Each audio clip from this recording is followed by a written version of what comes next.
How can we eat more than we're supposed to? No one can exert willpower over a biochemical drive that goes on every minute of every day of every year.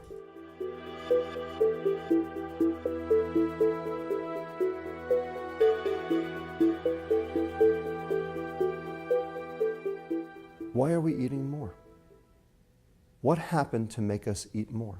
We had this exquisite system, very sensitive system called leptin that allowed us to modulate our total food intake for 50,000 years or more.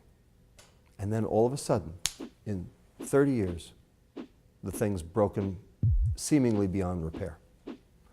How can we eat more than we're supposed to?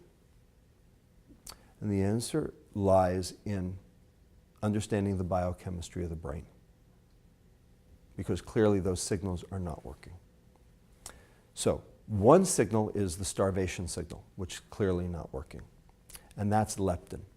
And leptin tells your brain you've had enough and you can burn energy properly. But when you don't get the leptin signal, your brain thinks it's starving.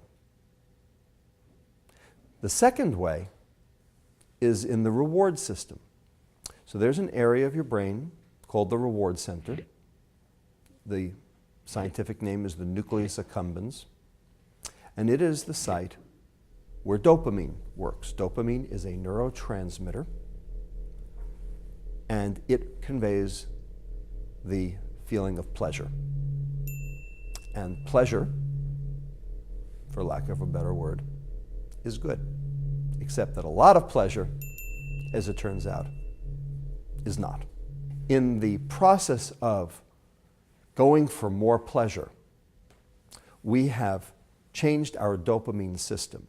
And one of the keys to addiction is the idea that after stimulating that system chronically, again and again and again, and it takes 3 weeks to do this, what happens is that the receptors for the dopamine signal now downregulate. Now there are fewer of them. We know that the brains of people with obesity do respond differently to food. In that reward center, when they see palatable food, some parts of the brain light up a lot, that wanting part. But the liking part, once they taste the food, it's blunted. It's not that they're getting more pleasure and reward, they're getting less. That's like living with an urge that you can't satisfy. And so people think that this hypo-reward condition, or this inability to experience the same level of reward from the same foods that other people are getting, is causing people to overeat in order to get that dopamine that they're missing. You have to eat more to get the same effect. And that phenomenon is called tolerance. And then when you pull the chemicals that cause the pleasure away, now there's no dopamine and fewer receptors, and that gives you symptoms of withdrawal. So tolerance and withdrawal are the hallmarks of addiction. We know that this occurs with nicotine. That's why we have tobacco addiction. We know this occurs with alcohol.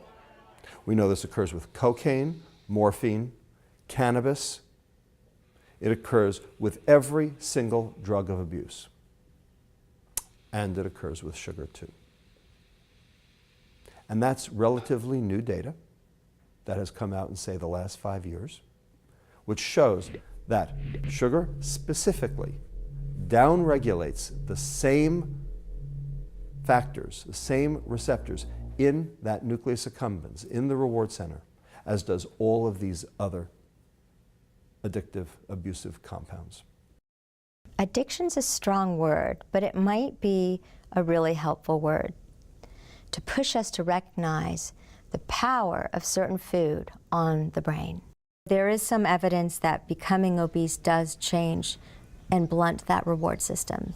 So we do know that overexposure to McDonald's can cause those brain changes. So food can be just like a drug to certain people who have a certain disposition to addiction? Is it that becoming obese has changed their brain chemistry, or is it that they were born with this predisposition and that caused them to become obese?